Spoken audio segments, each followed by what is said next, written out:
Yes, Commissioner Howard, I can hear you. So we've got Commissioner Gomez, Commissioner Shea, and Commissioner Howard who are present. I believe that Commissioner Trevelyan is on his way and will join shortly. So that passed unanimously among the commissioners who are present. Next up is the no action list. There's going to be no action on the following items. Item number 5, there is no burn ban in effect currently, and there will not be. Item number 9, it's a purchasing item that has been postponed. Item 24, Emily Borchardt versus Travis County, postponed. Item 25, Amy Smith versus City of Austin, no action. BK Road District number 1, item number 1, no action. I am going to move to the consent items. And just for heads up, I'm kind of flipping on and off the screen, Commissioner, so if you are needing to get my attention, go ahead and just say it.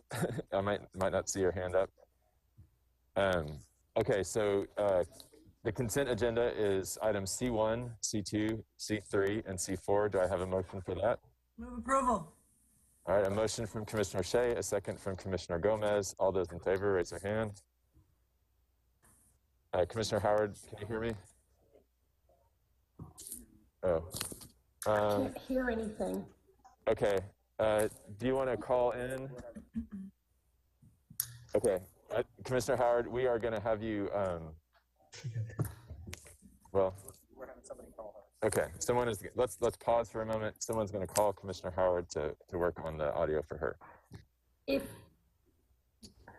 Judge, while we're pausing, I call into the meeting, we did an audio check 20 minutes ago and it worked, but I can't hear anything now. Okay. I need a number to call. Okay. Yeah, Commissioner Shea? while we're paused, do you want to let people know about the special voting session and the emergency voting session briefing that's coming up right after this meeting about the water and power disaster? Yeah, that's a great idea. Thank you. So we're going to get an update today from county staff on what is going on with the disaster. I've declared a disaster, as has the governor. And we have obviously done a lot over the last week. I mean, it seems like a week, last time we met seems like 10 years ago almost. We'll have updates about everything that we have done over the past several days to try to get people to safe, warm areas. And now the next effort is turning into getting water, getting food, repairing broken water mains across the city and the county. It's obviously, I grew up here in Austin. I've never seen anything like this before in terms of a weather disaster. It's something else. And there's been a lot of people without power for a long time. I know that me and then my parents who live next door to me were out of power, I think, for around 50 hours. And I understand there are people out of power for even longer than that. And there's also people without water right now. So it's a very tense situation for a lot of folks. A lot of folks are enduring incredible hardships right now. And we're working on everything that we can to address that. Judge, we have Commissioner Howard back. Oh, we do? Okay, great. Commissioner Howard, you can hear? I can hear. Awesome. Thank you so much. All right, so we will move back to the agenda, and I think I had a motion and a second. Motion by Commissioner Shea, a second by Commissioner Gomez for the consent items C1 through C4. All those in favor? Okay, that passes unanimously.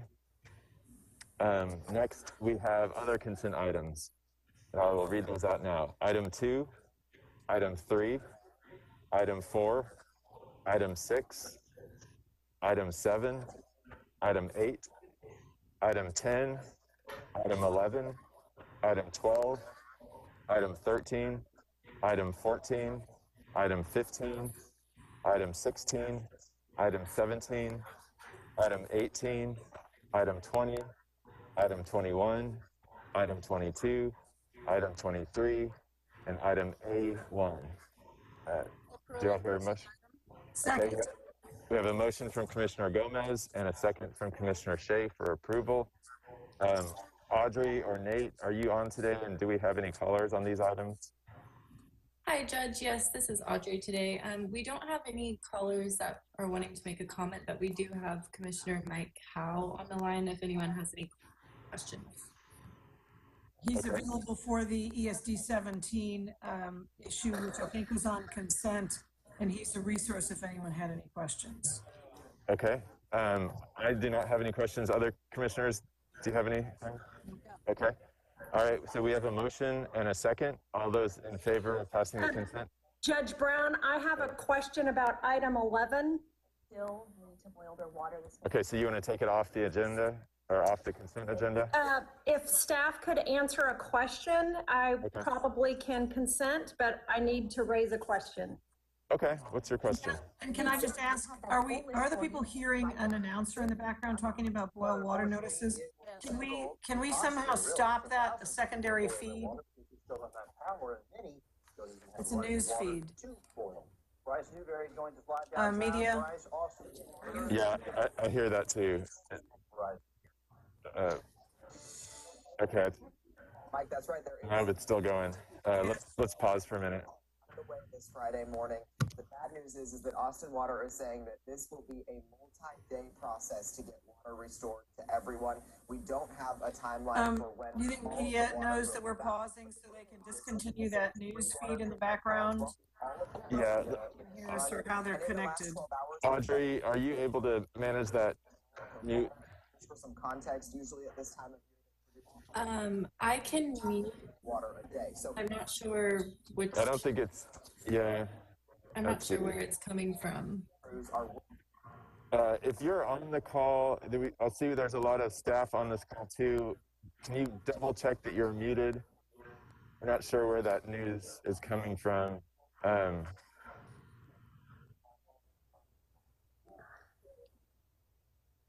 Okay. There you go. I think it's off now. Thank you, Commissioner Shea. Does it sound like it's off? Okay, great. So item number 11, is there staff available to answer a question from Commissioner Howard on item 11? This is a bond project on Thomas Springs Road. And I know that we've been talking to the neighbors and to county staff about the scope of the work.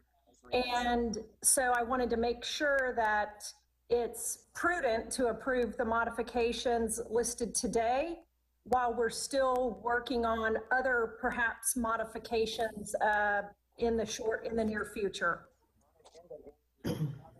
Yes, and this is David Greer. I'm the Assistant Public Works Director, so I can answer that question if you like. Sure. Okay, yeah, absolutely. We are still looking at alternative ways to save a few more trees and maybe close in some of the drainage. But this mod is, it can still move forward. We wouldn't need to not approve this mod because it's stuff that's the basis for all the additional analysis we would need anyway. It's just expanding the limits of where we're doing it right away, and some information that's needed for our right away documents. There's additional information we're going to want nowadays before we proceed with right away. So these items that are in the mod will still be usable and won't be wasted if we go with a different approach.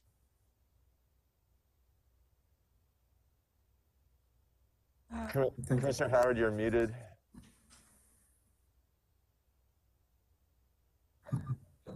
Thank you, David. You know, I'm surprised that every modification is so expensive when the county's entered into, big dollar contracts to do the work. And it's not just TNR contracts. I'm not picking on you. I'm just learning how things work and sort of channeling, the need to save every penny. And I'm just sort of dumbfounded that, little changes cost tens of thousands of dollars.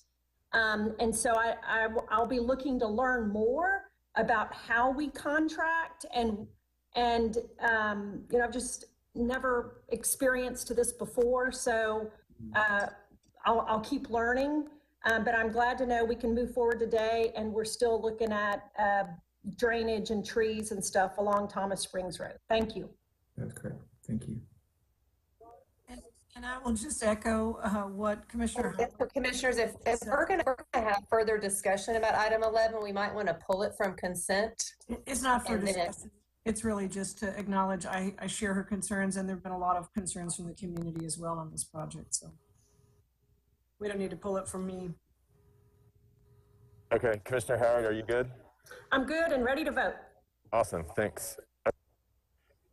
So we have I'm sorry, Amory, I don't remember. Did we get a motion from Gomez and a second from Shea on this one? I believe so.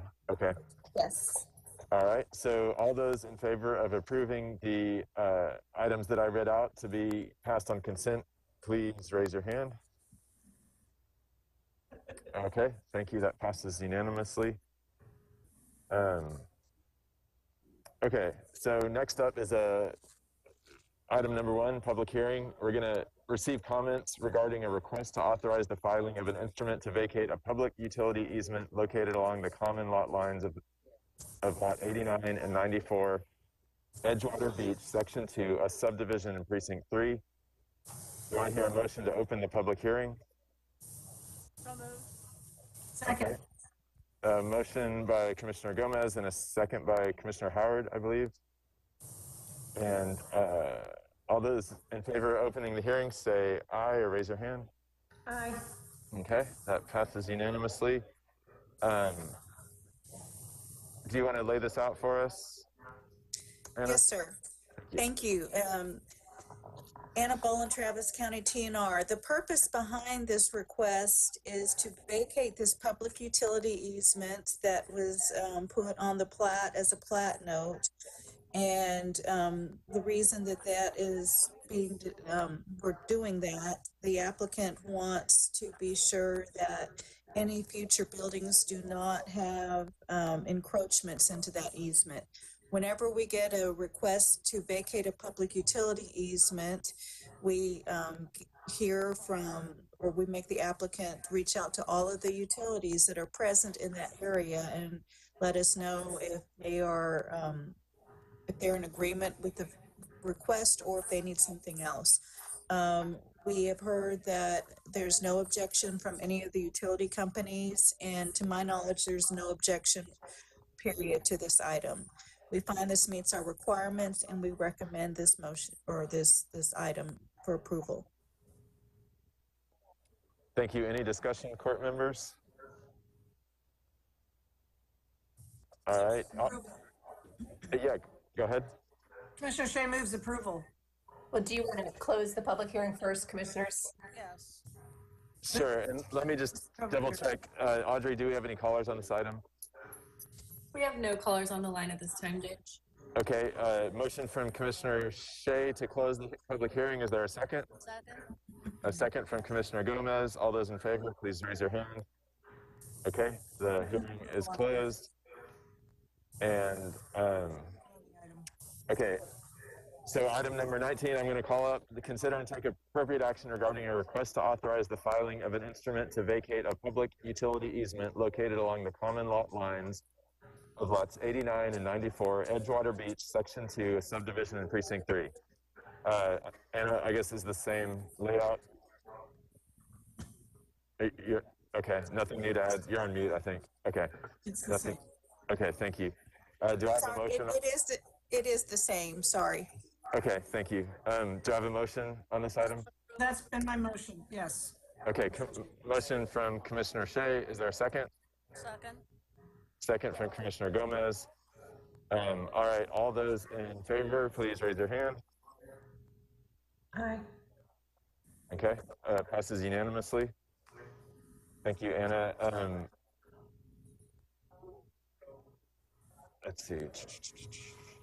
Okay, so I'm gonna, without objection, I'm gonna recess the Travis County Commissioners Court meeting and convene the Bee Cave Road District Number 1 at 12:24 p.m.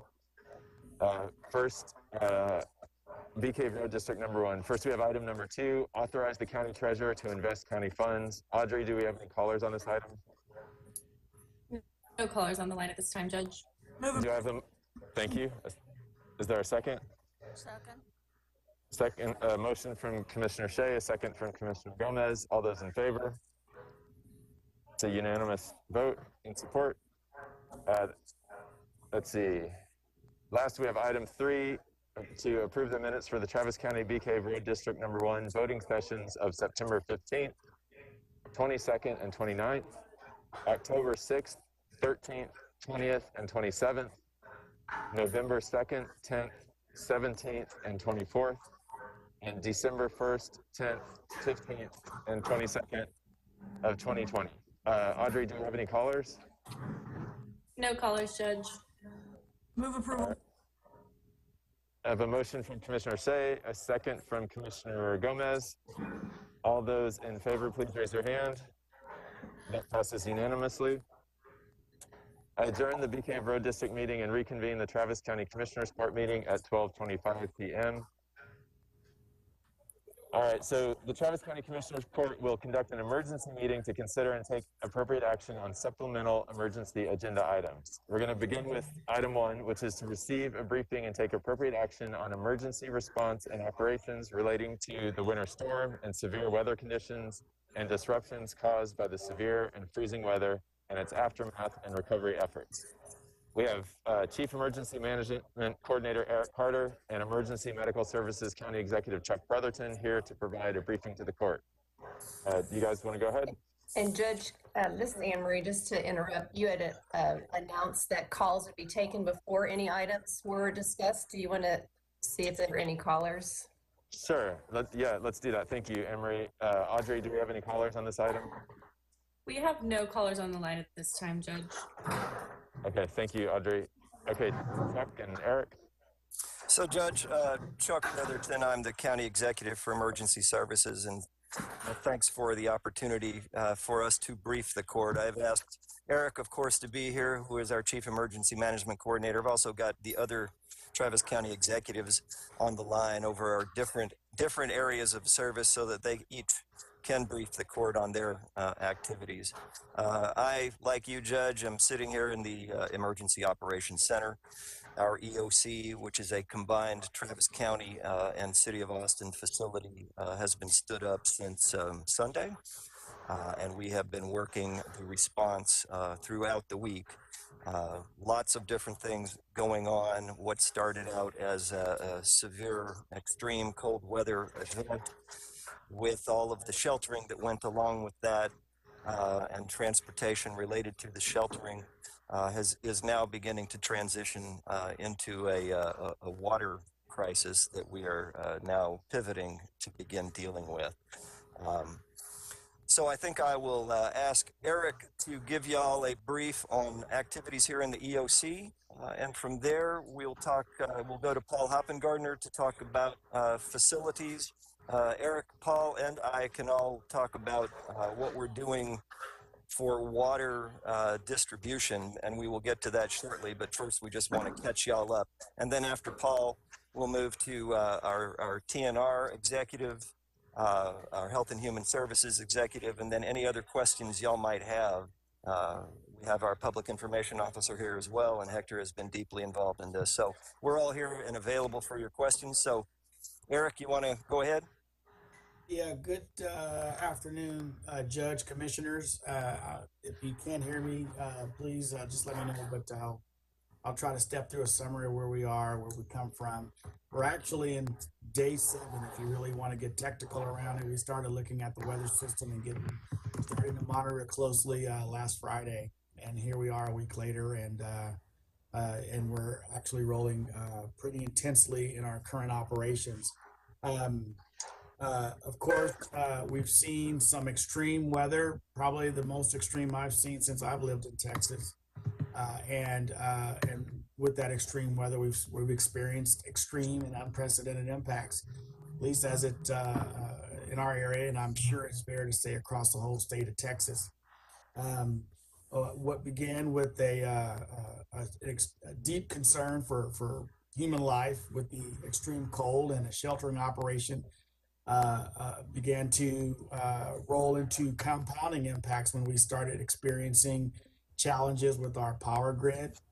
Of course, that led to further cascading impacts where it impacted our ability to deliver both gas for warming and water for drinking. Over the last 5 days, we've been working extremely hard, not just as a government, but as a community to respond, to protect life, to help people stay as safe as we possibly can for as many of us during this extreme cold. And again, the loss of critical infrastructure that we've experienced, the power, the heat, etc. Again, I mentioned the impact of the electrical grid being its cascading impacts, how it provided severe challenges, not to the individual endpoint homeowners, but across the community. The loss of that put an extreme impact on not just the internal heating, but the gas companies and their ability to deliver gas. So we saw some restrictions there. I believe by midweek, when it came to water, we were seeing up to 23 water providers issue boil water notices across Travis County alone. So that's just giving you an idea of the footprint across the county as far as some of the impacts. Some of the water systems are slowly beginning to make their way out of the darkness, I'll call it. The Austin city water system, of course, being the biggest, has the biggest footprint, and their wholesale customers, a lot of them cover many of the communities outside of Austin, adjacent to Austin. So those folks are all impacted by that system having a boil water notice. We're starting to turn our attention to that area as far as the emergency delivery of water. Speak a minute about the initial response to the extreme cold. I think it's important to share. We had multiple shelters opened across not just Austin, but across Travis County to provide warming centers for folks. And I personally want to, you can't recognize everybody, but several of our groups really stood out. The Austin Independent School District really jumped in there with their ability to open up centers and sites. That was a great big help. Our emergency services districts have been doing yeoman's work in dangerous conditions, limited resources, fuel, dangerous, treacherous roads they're having to travel on. Hats off to those folks. The communities, the cities across Travis County have all had to activate EOCs. Pflugerville experienced extreme impact. Lakeway, BKs, we've heard of those. And of course, the communities up in the Jonestown, Lago Vista area literally cut off because of the ice on the roads and the inability to get resources to them. And those folks are all been pulling together to really get through this time frame, and my hat's off to them. We've seen a surge of volunteers. You know, this isn't the kind of disaster that any city or any county alone would have the resources to manage and keep under, even with the staff we got hired. So it really was a all hands on deck, and the community has turned out to provide those extra hands. My hat's off to the volunteer community that is across Travis County and Austin and across the whole county that have been providing 4x4 drivers, that have been working in shelters, working in warming centers to keep all the folks that we have in those facilities safe, keep them warm to the extent we can, keep them fed, etc. So we've done a lot over the last 5 to 7 days with the emergency sheltering phase.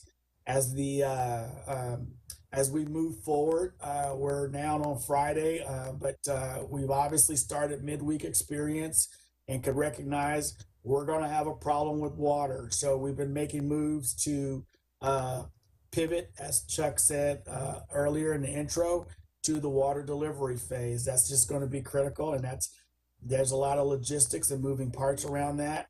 We're surging to try to get water into our resource staging area and very quickly pivot that out to both points of distribution across the county, as well as targeting those high hit, high need areas that we can identify based on intel we're getting from the community and where we're hearing that there is those high areas. And of course, beyond this, we're already trying to project forward. We know there's going to be a long road. I don't want to call it a long road, but we're going to be at the water delivery business probably for the next 7 days, if not longer. I hope we're out of the sheltering business as a matter of temperatures rising by the end of the weekend and allowing people to get back into their homes where they may not have water in their homes, but they do have power. The grid, of course, ERCOT announced today that they've ended emergency conditions. So that's a bit of good news in this whole affair. That allows folks to get back into their homes and start their own personal assessments of where they are.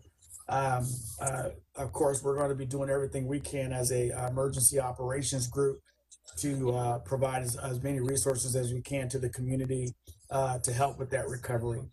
And Eric, let me, if I could, just jump in for a minute. Please. Folks, Court, I'd like to give you all maybe just a few facts and figures to help you understand just how, what we've been doing.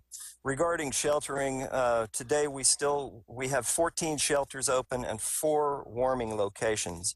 And as Eric indicated, those shelters come from City of Austin recreation centers. We've got several of our Austin Independent School District schools involved. We've got the Del Valley ISD involved. And we also have our Austin Disaster Relief Network with 7 churches that have stepped up to open their doors across the community. And so the shelters remain open. Those shelters will be in place as long as they are needed. We do not have plans at this point for closing anything. We recognize that even while people might have power restored, they may not have water and they may not have a safe home to return to. And so we want to make sure that we are keeping that sheltering opportunity available as long as it's needed. We are moving again to get water in. Again, thanks to Austin Disaster Relief Network for helping us. It's a City of Austin, Travis County volunteer effort that is underway. We've got 1 million gallons of bottled water that are inbound to us right now. Today, what we are hoping to do is distribute a portion of that, a small portion of that, to some very severely impacted, targeted areas to address some urgent needs. But more importantly, we will begin standing up a point of distribution, sort of hub and spoke model starting tomorrow. Again, details to come. We are working actively to get those plans in place and get the resources in place for moving that water to what we call the pods. So that's happening. Again, shout out to all of the volunteers who are helping us, all of our emergency services district who are helping us. Power is 96% restored by Austin Energy. There are still pockets of outages. I happen to live in one of those pockets. I've been here at the EOC for several days. Austin Water has published an outage map, and I'm happy to share my screen just to show that to you. And if you'll just bear with me for 1 second, I will find that screen to share. I want to talk about it just a little bit. Okay, I think y'all can see that now. This is Austin Water Utilities map. This shows their different zones.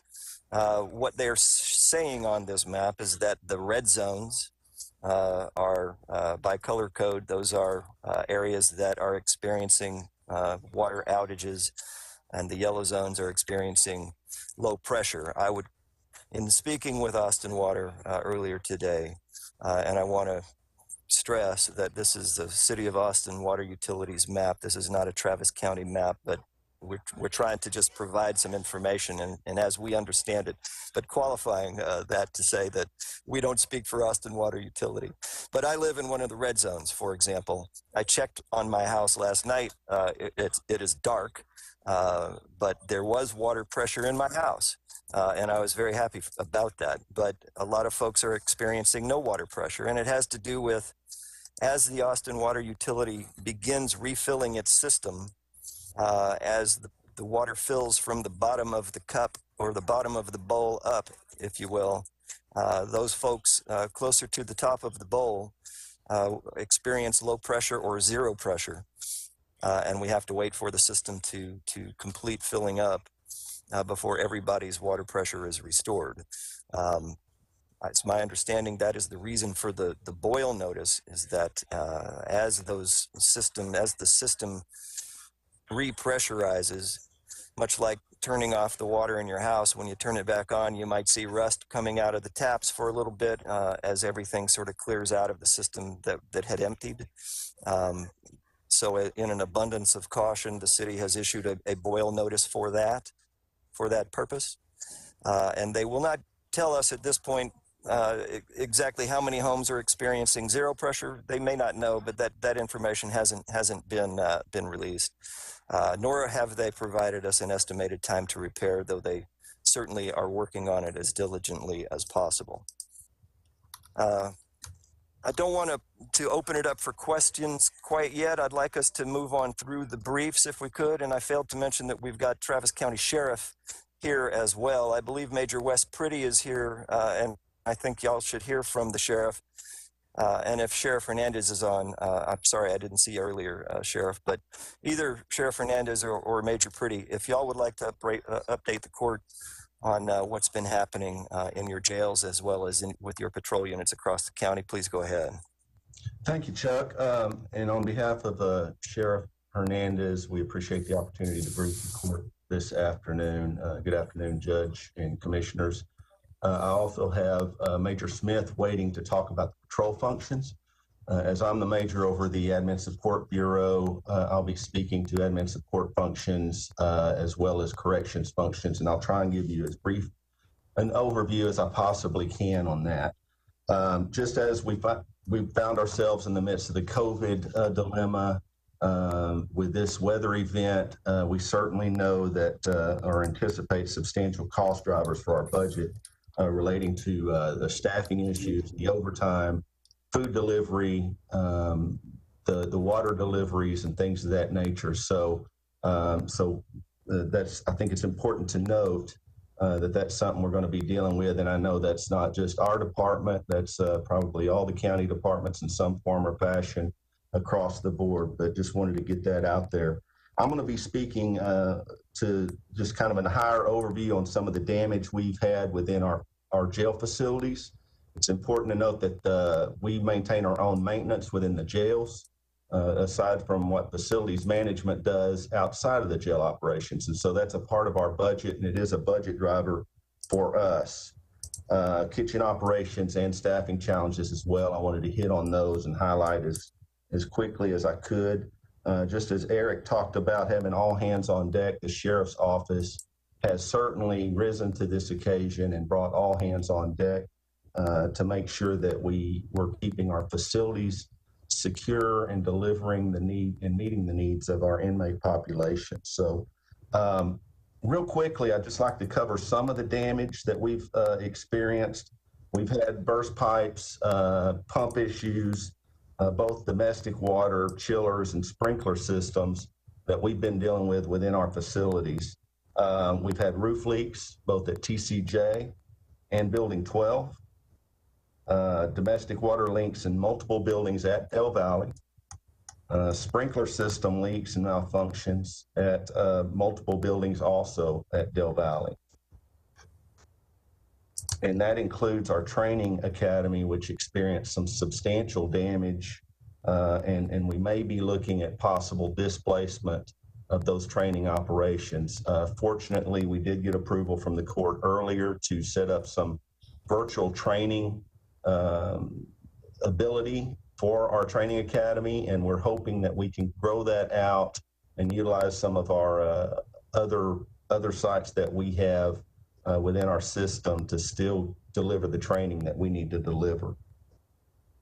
Speaking of water issues, TCJ and Central Booking, they've had low pressure, so we've had to contend with that and develop contingency plans to deal with that low pressure that we have. Of course, operating any kind of a high-rise facility as the Travis County Jail is downtown presents challenges when you're dealing with low water. And so we have booster and jockey pumps that we've been able to utilize to bump up that water pressure, but we still have contingency plans in place, and working with our county partners at TNR have staged additional water, non-potable water, for us to use to make sure that we can flush toilets and things of that nature. But that's still a very labor-intensive prospect if we get to that. Also, just wanted to hit on the staffing issues that we've encountered.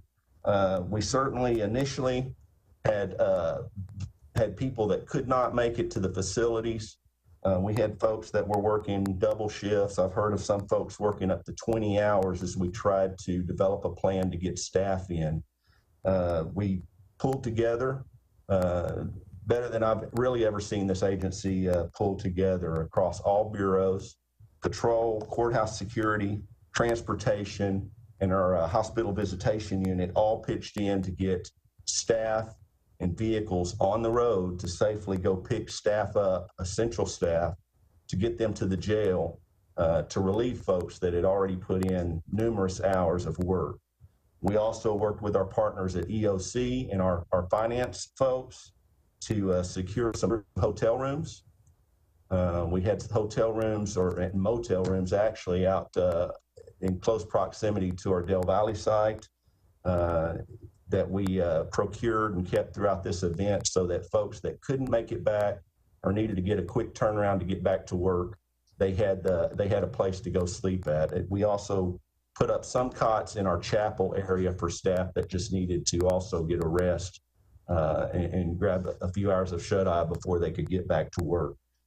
While I'm on that, I'd like to thank our associations as well, the LEA and the SOA, who pitched in to also reserve some rooms for our staff, both downtown and out around the Del Valley area. So we appreciate their efforts to keep our staff secure and provide for their needs. They also stepped up and provided some meals for staff too, which was greatly appreciated.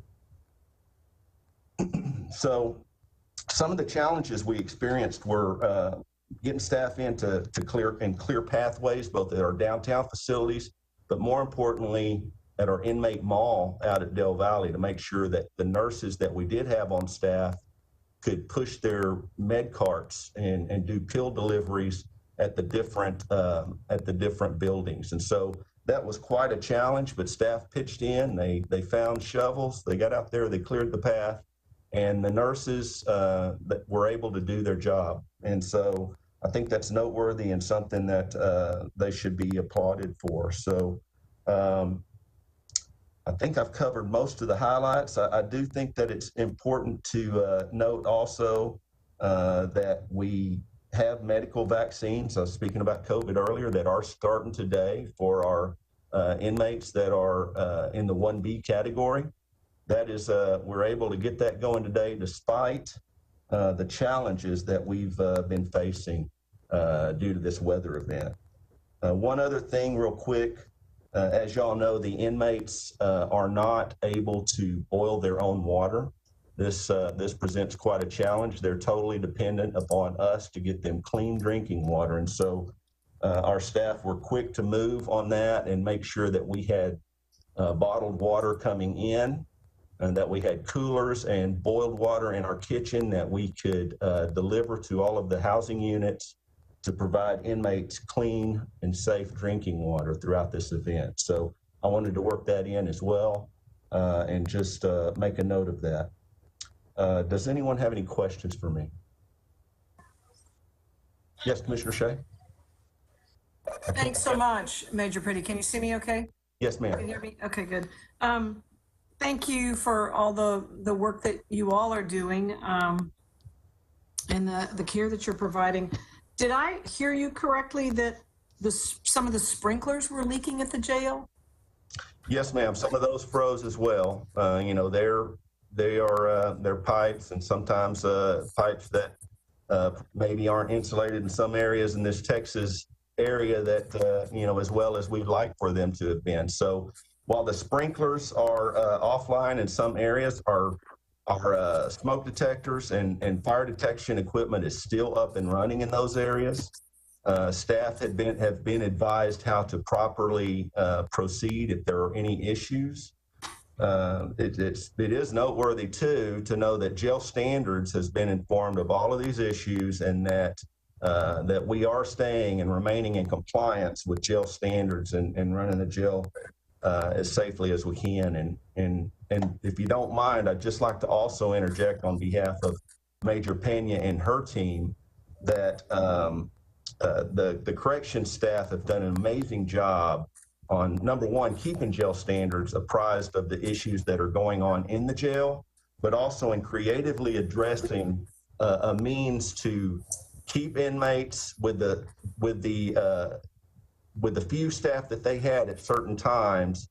In a way, they quite frankly, they went from like a direct to an indirect concept on supervision, and got that cleared through the Commission on Jail Standards to make sure that we remained in compliance and yet kept things safe, kept things warm, and kept the inmates fed and watered. So that's great. I appreciate how hard your staff is working under very difficult circumstances. I had read stories elsewhere around the country where either because of frozen pipes or broken pipes and a lack of water, that toilets weren't able to be flushed in jails. You did say something about low pressure. Has that caused a problem with the sewage or the toilets at our facility? No, ma'am. We stayed on top of that. As I said, we did build in some contingency plans with the thought that we might lose that water pressure totally. We never did. To my knowledge, we never did.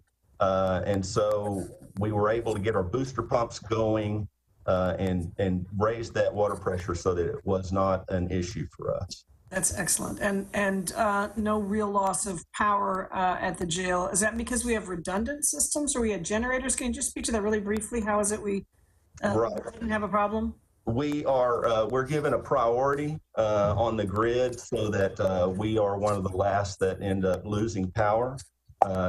If we did lose power, we do have generators that we can do backup for, but we've never found ourselves in that predicament. And we didn't have a hot water boiler system like they did at St. David's, because my understanding is that that's part of how they lost heat at their medical facility. They were a priority. They were on power, but I guess because they lost water to their hot water boiler. Is that, how do we heat our facility? Yes, ma'am. No, we have different systems in different buildings, but to simplify, our boiler systems, our heater, hot water systems did not go down on us. We did have a issue, I think, with one of the chillers that froze up, but that's not really a concern for us right now. It would be, but yes, ma'am. Well, and I know the upgrade is going to be making the systems there more efficient. So thank you. I appreciate it, Major. Hey, I'm actually in a court session, so I can't talk much, okay? All right. You're on mic, Eric. What's the 2 o'clock call? Yeah, we can hear you, Eric. I will try, yes. Okay. I got to get up. Thank you, Commissioner. Does any other commissioners have any questions for me before I pass it over to Major Smith and law enforcement? Okay, thank you all very much. Major Smith? Thank you, Major Pretty and Judge and Commissioners. I'm just going to give you a quick overview from the Law Enforcement Bureau of what we've seen on the streets since this weather event began. From the start, when the Emergency Operations Center was activated, we've kept staff from our Research and Planning Office as well as a law enforcement supervisor inside the EOC 24/7 since that time. That helps us share information, that helps us quickly gather information from all of our partners within the EOC and then get that out to the various supervisors and patrol shifts. One thing that we did prioritize is, even though the judge was gracious enough to close most of county operations, we did keep all of our law enforcement buildings out in the community open. We staffed those with sworn staff We wanted to ensure that in the event that anyone had some type of an emergency in the community and either couldn't call 911 or for whatever reason walked up or drove up to one of our law enforcement buildings, we wanted them to know that those buildings were open and that we could get them inside and help them take care of those emergencies. That did work out well for us because we did have some people that completely lost power, lost water, phones died, and so they drove to the nearest police station, and then we helped them with transport to cold weather shelters. They didn't know what else to do, so having those buildings open proved to be very beneficial, and we will continue that. The way we deployed to be prepared for this incident is we took all of our specialized units and basically kind of shut down any operations that were extra. So for instance, our lake patrol staff, all of our traffic staff, even some of our SWAT team, our estray livestock unit, everybody was redeployed back out onto patrol. So we were able to double up our numbers on patrol to take care of calls for service. And again, that's been going on since this weather event started and will continue probably throughout the weekend. And I expect we'll go back to some type of a normal schedule Sunday or first part of next week. The other thing we were able to do, you heard Eric Carter talk about the cold weather shelters. I know, I believe Chuck Brotherton spoke a little bit about that as well.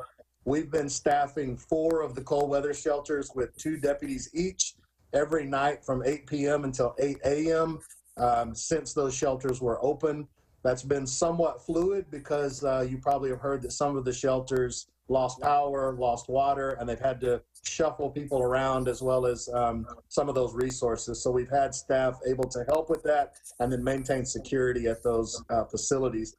Luckily for us, a lot of our offline units drive trucks, and TNR helps us out. And typically anytime we buy trucks, they're 4-wheel drive trucks. And so that has become very beneficial over the last couple of days, getting to some areas that were almost impossible to get to in regular vehicles. So to give you just an idea of what we looked at or have been looking at up to this morning from the weather-related events, we've worked 210 collisions, 262 assist motorists, 191 traffic hazards, and responded to 65 calls for service related to cruelty to animals. To kind of put that in perspective, we chose the same time frame on these dates back in January, and we worked less than 100 collisions during that same time frame. So we're over double the amount of collisions. And we even got to a point where when people called in, if the collision was minor, we told them if everybody is safe, if no one is injured, go home, and when we get through this, we'll then help you out with all of the paperwork.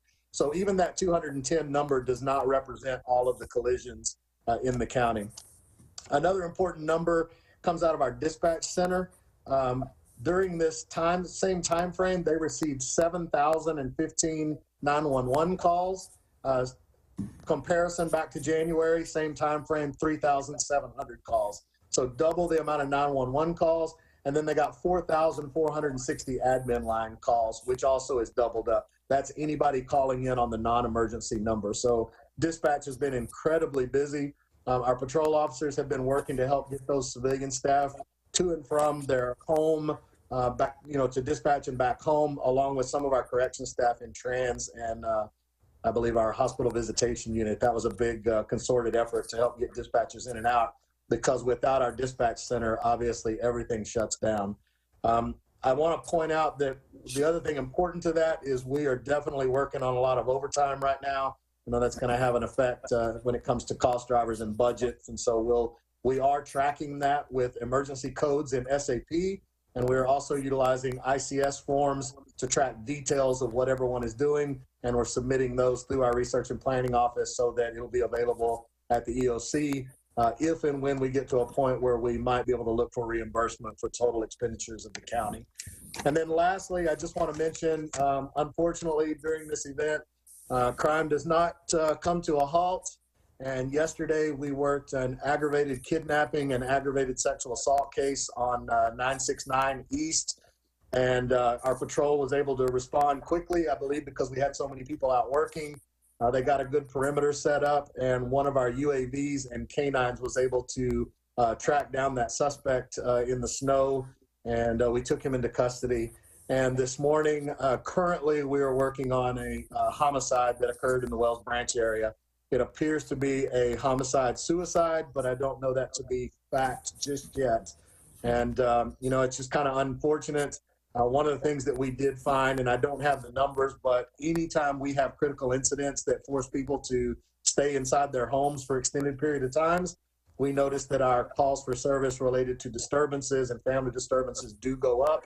And it does appear that this homicide is a result of a family disturbance. So you know, these really pull, especially a homicide investigation or an aggravated kidnapping and sexual assault. They are very manpower intensive and pull a lot of staff. So I know that you all have heard me say before that we don't easily handle, because of staffing, more than one critical incident at a time. Luckily, with us redeploying everyone the way that we have, we've been able to manage. We've got a big group of people working that homicide, and yet we're still keeping up with the collisions and things like that. I will tell you that as of this morning, I'm sorry. I think we're going to need to move on pretty quickly. We have actually a big 5 call here in a minute, but I'm going to have to jump on. Do you have a couple more things to say, and then we could move to the next subject? I'll leave it at that, Judge, and just ask if anybody has any questions. All right. Thank you all for giving us the opportunity. I did have a quick question, Major Smith. Do we have any idea how many deaths are a result of this, either from fires, carbon monoxide poisoning, freezing? Is there any tally on that? I don't have that in front of me, but I can find that for you, and I'll email all of you. Thank you. And Major Smith, thank you very much. Judge, I know you have, and several of us are supposed to be on the 1 o'clock call. So I would just like to say that, Commissioners, we will be back with you on Tuesday next week at your regular voting session, and we will be able to continue this update. Judge, did you want to go ahead and adjourn this and wait until Tuesday for further updates? No, Chuck, if you have more updates for the court, let's go to those. Okay, well then why don't... Can I just clarify, did we take action on extending your emergency order already? Not yet, I don't believe. We have to get off this call. I can't remember if we did that or not. Actually, it may have been in consent. Anne Marie, can you, let's see. I think it must have been in the consent. No? It was not. We're on the emergency okay. meeting items, and that's item number 2 under this agenda. So if you want to call that up and take action, you can do that. Okay. Why don't we do that just in case? Yes. Well, yeah, in case I have to drop, and then Chuck, you can continue with the updates after that. So okay. We're gonna pause on item 1. I'm gonna call up item 2. It's the extension of the declaration of disaster as proclaimed by the county judge on February 14th, 2021, and supplemental disaster declaration on February 16th, 2021. Audrey, thank you, Commissioner Trevelyan. Motion. And just, Judge, to clarify, the motion for continuation is not going to include the supplemental disaster declaration of February 16th, correct? Okay. That is correct. Yep. And so we have a motion. This too, sorry. A motion from Commissioner Trevelyan, and who is the second from? Shay. And how long are we extending this to? Anne Marie, could you address her question, please? It'll continue until terminated by the Commissioner's Court. Perfect. Thank you. And I have a question. Yeah, Commissioner Howard. Because of the situation, I'm not able to currently see all the documents, but you just said something that something about one of the documents we were sent is not the document we're approving. And I had just a question about some of the language in the whereases, or therefore, you know, at the end, the sentence that said any official or staff basically can do whatever they need to further this purpose. I really liked that line, but I wanted to confirm if that's what we're approving. I believe it's in the backup, whatever we're approving. I wasn't aware that there was some conflict in the documents, but Anne Marie, are you aware of something different? I believe she said that the supplemental is not. The only difference in the order is that the motion to continue the disaster declaration is just the declaration declared by Judge Brown on February 14th, 2021. Okay, yeah, I can address that. So, yes, so this is the disaster declaration, declaring a state of disaster for the county, and it allows us to access funds and other things. 2 days after I entered that order, I entered an order requiring businesses not to light up their exteriors, like downtown if they're not essential businesses, manufacturers who are not essential businesses to cease operations where possible, where it didn't cause damage, and a couple of other items. It also included a order on price gouging and giving people remedies on price gouging under the DTPA. That second order on the 16th is still in effect, and it will stay in effect until Anne Marie, I guess, let me know when that will not take effect. But let me first say, I'm going to amend it slightly today because we have had word from Austin Energy that the power situation is not the same as it was when I first ordered that. So the part about manufacturing in Travis County, we're going to remove, and we're going to ask people involved in manufacturing in Travis County to first check with their power provider before they begin operations again, so that it doesn't cause a load on the system, either with Austin Energy or with Bluebonnet or whoever their power provider is in the county. So that is the reason why that order is separate. So the part about the lights will stay because Austin Energy has asked me to keep that order up, prohibiting businesses that are non-essential from lighting their exteriors during this crisis and until the power grid gets up to 100%. But the manufacturing part will end. Okay, thanks for the clarification. So I am talking about the other, the declaration, the first one, and it is the whereas number 4 that, if my memory is correct, says any official or employee can do all things to meet the needs. Yeah, it's in It's just therefores. extremely broad to me. It's in the therefores, yeah. Number 4, it says all Travis County officials and employees are authorized to do any and all things necessary or convenient to accomplish the purpose of this order. Let's go, y'all. Let's do it. I've got my pen ready. Is that somewhat standard language, Andy? Yes, and it obviously doesn't give them carte blanche to do anything. It only gives it's in furtherance of this order. So it would relate to only the directives in this order is where they can do anything. And Anne Marie, do you want to correct me on that if I'm wrong? That is correct, Judge. Okay. Within the confines of the order and the law. Yes. It talks about temporary housing for people without. Yes. Let's see. Trying to pull that up here. And it is the vehicle that if we identified a need that we could meet, that the court has to convene to approve it, or I mean, forgive me, I've been 7 weeks on the job. How does it work? So in general, Commissioner, it gives, after a disaster declaration, the county judge, and therefore the county, in effect, has the ability to do things like requisition property. So if at Home Depot, we needed 100 sheets of plywood, we could request that from Home Depot. We still have to compensate Home Depot for that later, but we are able to requisition that. And so I believe that's what it's getting at in that part. But the phrase says all employees and officials. I've just never seen something like this.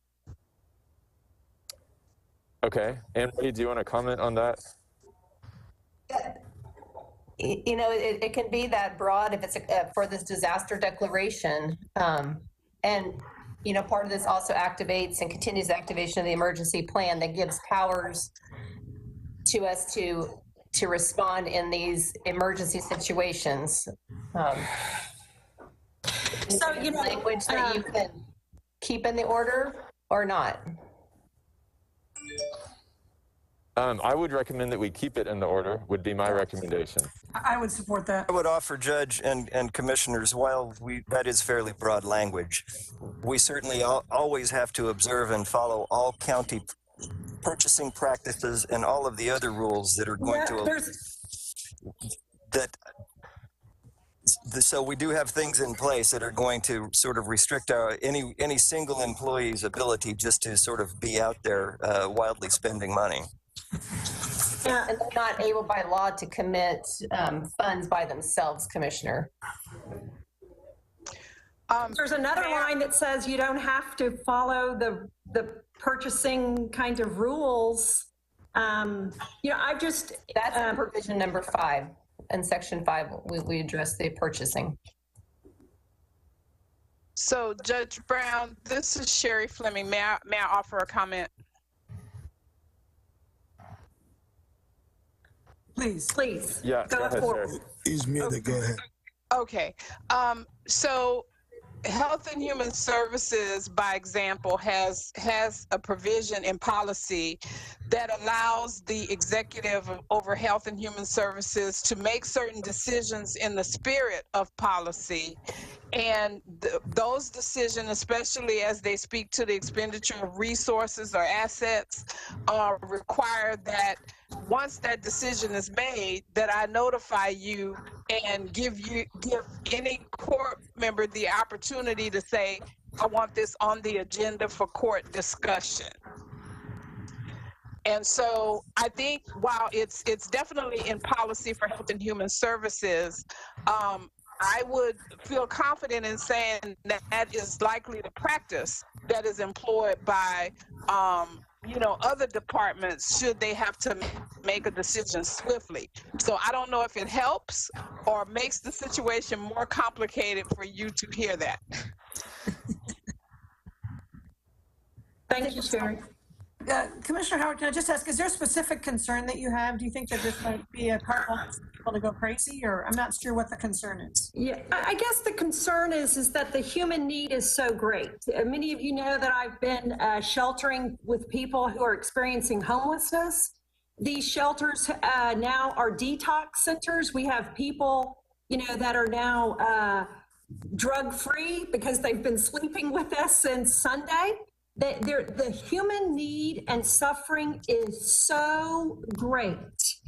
And I do not want this community to put these people back on the street, because it's going to be over 35 degrees. And the order even talks about temporary housing. So I think we need to be creative and smart and compassionate. And my hat's off to every one of you, and the work is not over. And so I'm just learning and going to do everything I can to make sure we meet as much of the need as we can. So that, I saw temporary housing and I got my pen ready. I did have a question about that. Thank you, Commissioner Howard. That's helpful. Chuck, I did have a question about the shelters. I have heard on several news reports that some of the shelters are not available. The warming shelters are not available for overnight sleeping. Do we know the situation with regard to that? Because I agree with Commissioner Howard. It is still going to be extremely cold for the next few days, and it won't be healthy or life-preserving to kick people out at night who don't have a place to go. Commissioner Shea, we certainly hear that concern. Fact is, we've opened several shelters that are 24/7 and converted what originally opened as warming centers. For example, the city's Palmer Event Center originally opened as a warming center. It quickly turned into a shelter, and it maxed out at about 500 people, to the point where the city's fire marshal had to declare no more people coming in. So we have opened some warming centers really as a supplement. Some of them, knowing that they ultimately would have to be supplied with volunteers and materials and, you know, supplies to allow them to convert to shelters. But it's a best effort, and that's really, you know, how we're proceeding with this.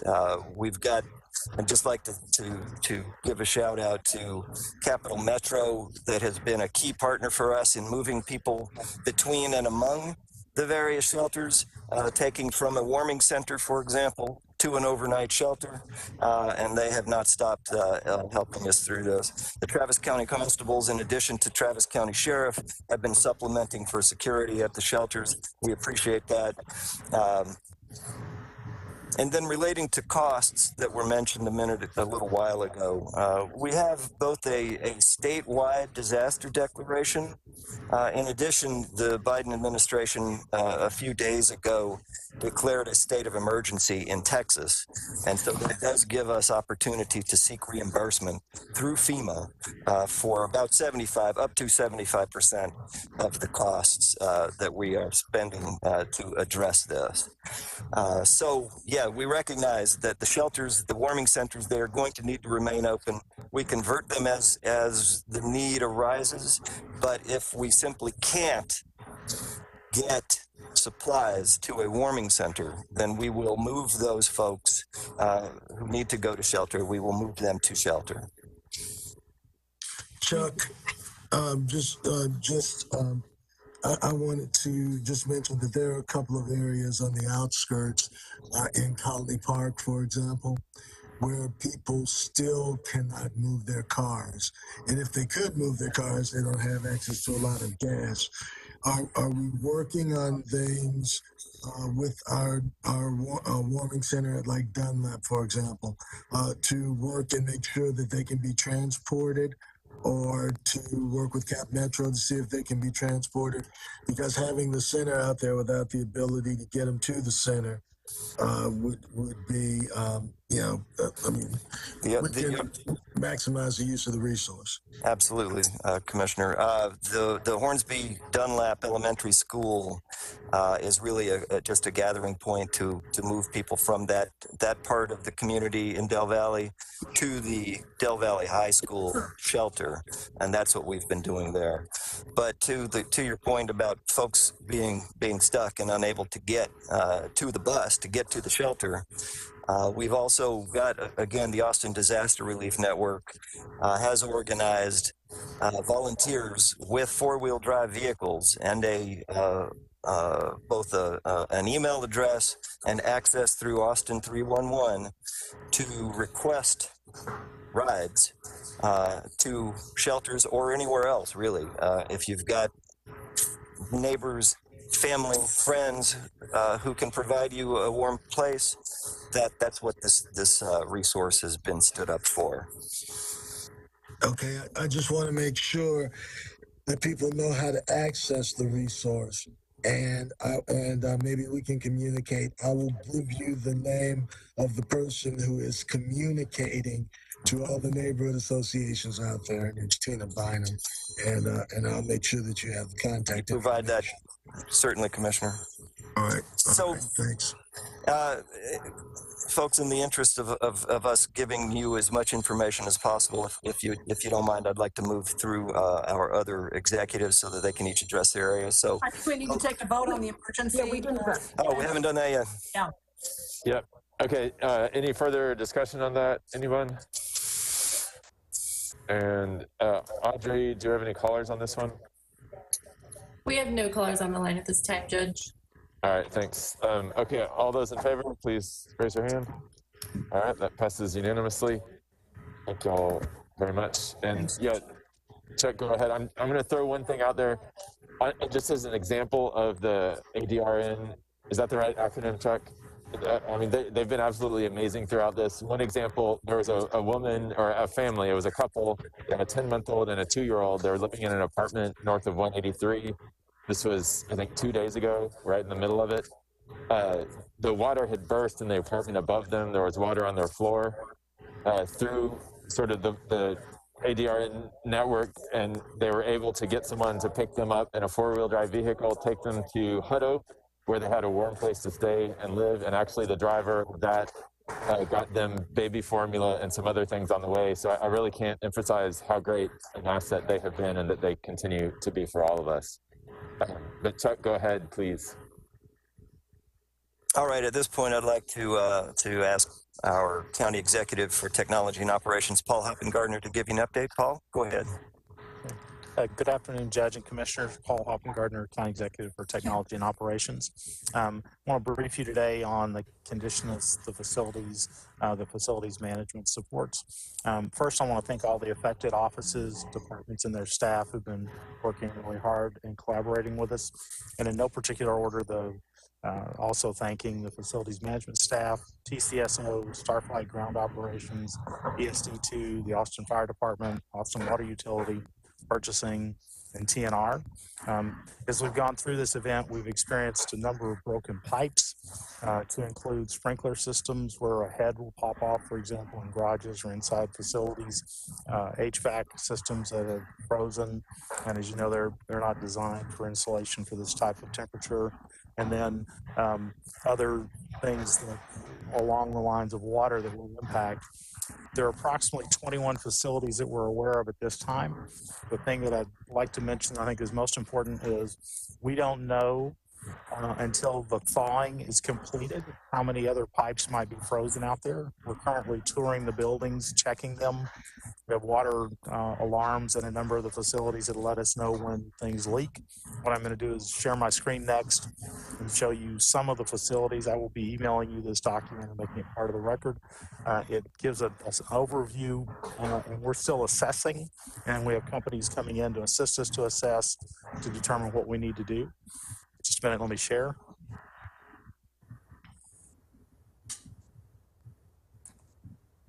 Are you able to see the document now? Yes. Okay, so what I'll do is start at the top where the building names. I'm not going to cover each building, speaking about it directly. However, what I want to do is just make sure you're aware that there are 21 buildings on this. Some of them, the damage is interior, some of it is exterior, and some of it is in the repairs are in progress. The others may take longer to repair, but you can get an idea of the types of damage that occurred in those facilities. I'll scroll up just a little bit. And some of it is extensive and some of it's minor. And we've had some of the water extraction companies come in and the damage estimates are in progress. We'll be getting more information on a daily basis. We continue to work with leaks that are showing up. And what I want to say is that we'll continue to be diligent with that and work on those items. I'm available for any questions.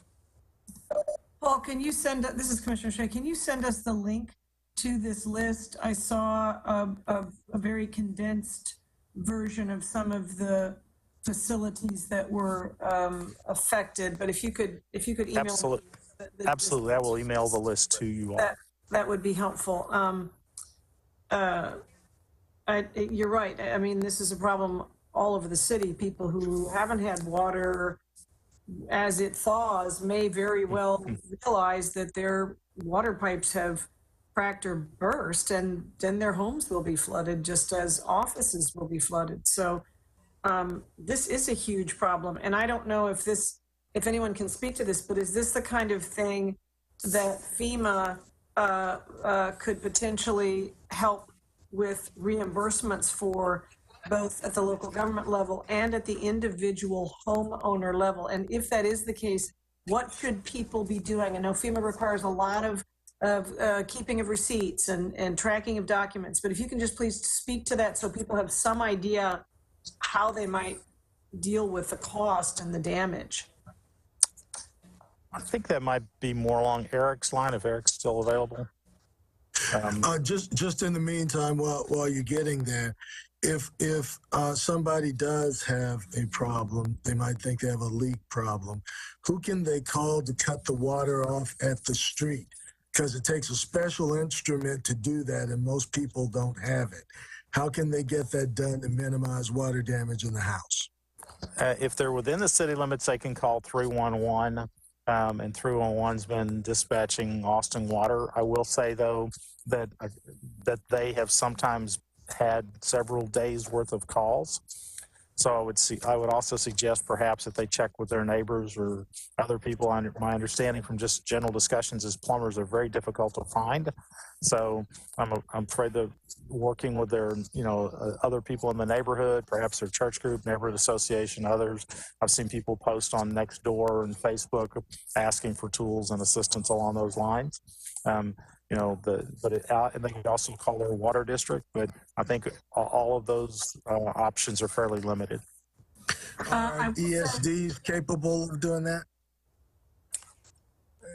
Yes, some of them are actively helping with it. I know of at least one ESD that's running a ton of calls to people's homes, helping shut off their water. You don't always need a special tool. In some cases, you can use a crescent wrench. KXAN has, I just Googled how to turn off your water supply. People can do this themselves, and there are instructions online if people just Google it. And there is one story on KXAN. I don't know exactly when this ran, but it explains, a plumber explains how to turn off water at your home in case of burst pipes.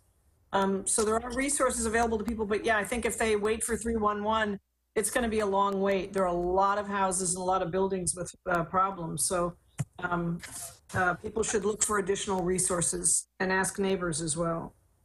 But back to the FEMA question, have we gotten anything from Eric, or can anyone else fill that in? Commissioner, yeah, just real quickly. So they've declared for, and Chuck referred to this, they've declared for sheltering and emergency response, which is what we're doing. For the individual assistance yet that has not been announced by FEMA, I suspect that they will, only because we are having such a hit to folks in terms of their homes and not in community buildings. But to that end, they should be recording all of the damage. If they are, obviously, if they have insurance, call their insurance providers to start that response. And then again, the volunteer network, the social service teams out there, they're mobilizing, have been mobilizing, and they'll be doing what they can to try to respond with supplemental assistance, whether it's replacing, clothing or things like that. They're ramping up as we speak. ADRN is part of the group that's doing that. Eric, can I just ask specifically if people do have problems with burst pipes and water damage, do they need to take pictures both for insurance and for FEMA? And then do they need to keep track of all their expenses for if there is the possibility of getting a reimbursement beyond insurance from FEMA? I think for the damage piece, the picture taking is primarily a benefit to FEMA their insurance company first and foremost. As they register for assistance with the different volunteer agencies, they'll start that documentation. FEMA will have an 800 number they'll have to call if we get individual assistance. So they'll work them through that process, Commissioner. Any pre-documentation will be helpful. People should keep track of all their expenses as a precaution. Okay, that's what I wanted to know. Thank you. Thank you. And this, Judge, the only other thing I'd like to mention is Chuck talked about a few minutes ago, as the system begins to fill up and pressurize, that will be in the same set of circumstances where we will potentially, for facilities that don't have water, discover additional water damage. But as I said, we're watching, checking those facilities, and we will be providing updates to the court in addition to sending out the document that I showed earlier.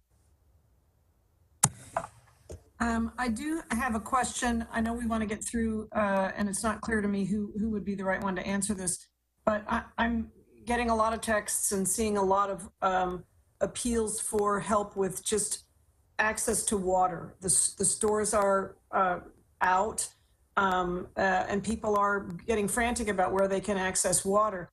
There is a KVUE ran a story, and I reposted it on my Twitter and my Facebook, and also asked the county to share it, where a group of residents have crowdsourced information about places all over the city where you can go and get water. I've personally sent out notices to people who live within a radius of me to say, if you know of anyone who needs water, they can come to our house with containers and fill up. We have water, we've got low pressure, but we have water. So I think this is the kind of information people need to hear. They're waiting to find out where the Travis County water distribution sites are, but I don't know when the water is going to get here. I don't know where the distribution sites are. And if you can get water in the meantime from your neighbor, that's a lot closer and quicker. So if anybody has further information on that, it would be helpful. But I would just recommend, hopefully the Travis County social media can get that information out, but share this information with your neighbors. If your neighbor has water, you can get it from them. Yeah, and I think, you know, Chuck and Eric and the team, and on the city side too, Juan Ortiz and the mayor and everyone else, they have been working, I mean, literally 24 hours a day, I think with minimal sleep in between to get water here. And I believe Juan and Eric were able to secure, as was said earlier, like 1 million gallons of water that is on its way here. And I That's think right, Judge. some is obviously, and Chuck and Paul are also working on that. Some is arriving today, I think, later today, more and more as the days come. I'm working with TDEM to get, 2 truckloads of water from the FEMA site in Fort Worth that are hopefully going to arrive tonight. They've had some hiccups on loading it, frankly, but it should arrive sometime later this evening. And then where people can access it. That's what I'm getting a lot of questions on. Great, it's getting here. How do people access it? Commissioner, we're in the process of developing the pod, the point of distribution plan. Those pods locations have not been identified yet. As you can imagine, there's a lot of organization behind this. We went through it under 3 years ago in 2018. We had a boil water notice and a county-wide effort to distribute water. So we at least have that experience to work with. But again, the plan is in the works, and we will be making announcements and pushing that information out via press release and social media as soon as it is finalized.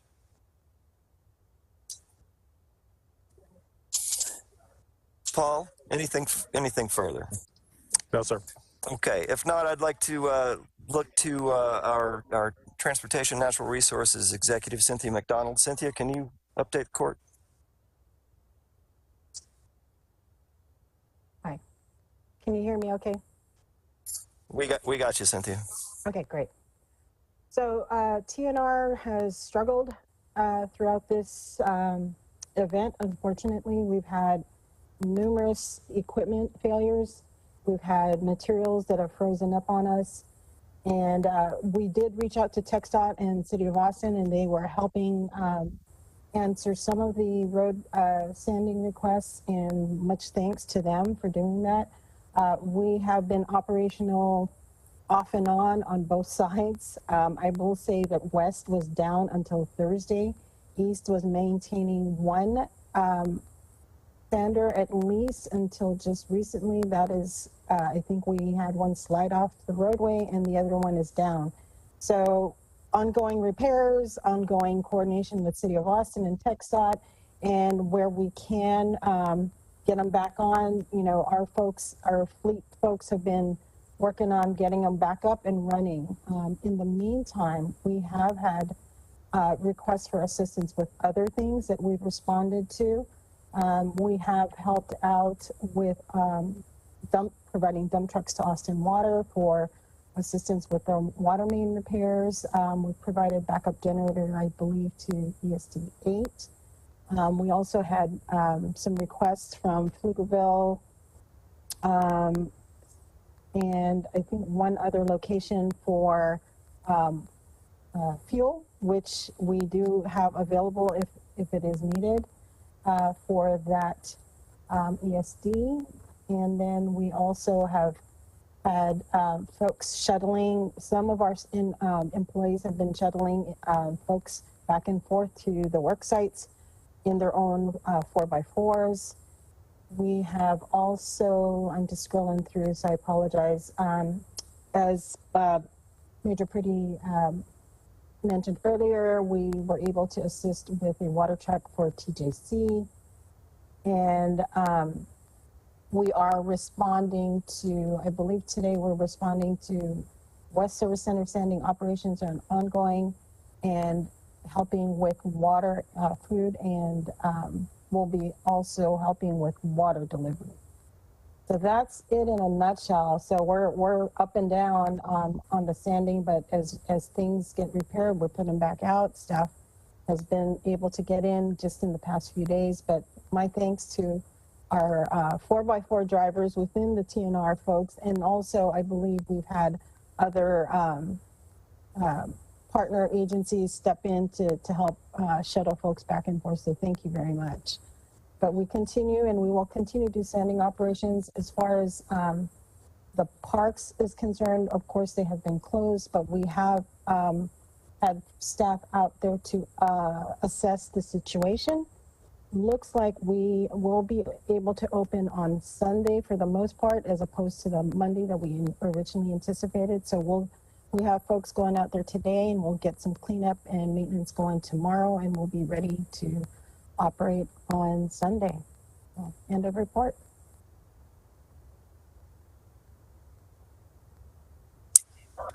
Thank you, Cynthia. Commissioners, any questions? I would like to thank Cynthia and the TNR team. They have been a constant presence here in the Emergency Operations Center. There have been some frustrations. Certainly, we've got some material to work through when we get to the point where we're doing an after-action review on this. Everybody's aware that neither Travis County nor City of Austin owns a snowplow. We have trucks and sanding materials, but as we continue living through extremes in weather, it seems likely that these kinds of events are going to become more frequent. So the county will have to consider how we might address these kinds of risks going forward. Absolutely, absolutely. I do want to note that one of the challenges, not just for TNR, but even for City of Austin and TxDOT, as they were going through, particularly on the west side of the county, due to the topography, it is very, very difficult to navigate equipment up and down those windy and steep roadways. So we'll have to reassess what else we can do in the future for those kinds of terrain in this kind of weather. So agreed. Thank you, Jeff. And Cynthia, I'd like to thank your team. Y'all have been very resourceful in reaching out to the city, and of course the city has been responsive in TxDOT and helping us get some of these roadways sanded in our western and eastern communities. So yes. And Chuck, I do just want to point out TNR environmental staff and a number of staff across a lot of different county departments are in the process of conducting a climate vulnerability assessment. And we now have a good roadmap, because this is important for people to understand. This is not an isolated incident. I saw someone refer to this as a once in a lifetime occurrence. Well, no, it happened in 2011. This is more severe, but it was similar in 2011. So this is the kind of extreme weather that we are going to have to prepare for. So that's part of what we'll be identifying with the climate vulnerability assessment, to try and better prepare our government operations and our community for this kind of thing. Thank you. Thank you, Commissioner. Let's see, Sherry Fleming, our Health and Human Services Executive. Sherry, could you update the court? Yes, thank you, Chuck. Sherry Fleming, County Executive for Health and Human Services. And as you all probably imagine, Health and Human Services has been working to support sheltering operations.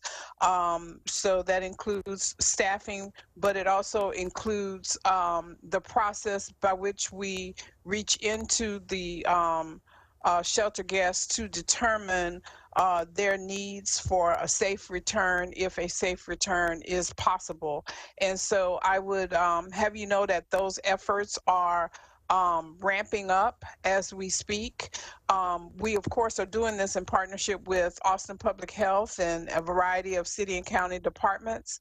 But I think I'd like to take a second to just note that as we ask residents in our shelters these questions, it sometimes creates some anxiety about how long the shelter will or will not be open. And so I do want to say, both publicly and to all of you, that the implication is not that the shelter is closing, it is an assessment of needs that people have, because of course, as you all have demonstrated today, you know, elected officials and folks who can help want to know what those needs are. And we know that folks in our shelters are at various stages of need. You know, we have folks in our shelters who, you know, will be able to return home and thankfully maybe not find any damage, all the way to folks in our community who will need assistance with housing,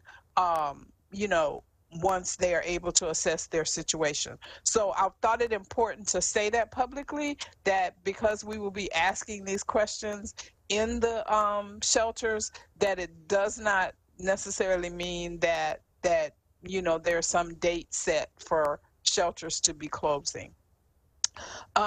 We have continued to also appreciate the help of ADRN staff, more specifically for Health and Human Services. We, one of our partner vendors had food that we could get out to the community, and ADRN volunteers showed up to help package that food and get it ready to go. And so we certainly appreciate them. They also have been responding en masse at the shelters, and so we appreciate them for that. And it also has included, you know, community volunteers, but those volunteers are professionals. We have social workers, for example, in that group of volunteers who are responding. So we continue to appreciate that and thank them for partnering with us. We have also been in contact and participating in planning with Austin Public Health to try to bring vaccine administration back online. So that's just a small look at what we're doing, as of course things start to open up and our residents are able to move about. That is when the significant work for Health and Human Services begins. And so I just would have you know that your team is ready. We are appropriately partnered and we're looking forward to providing assistance. Thank you.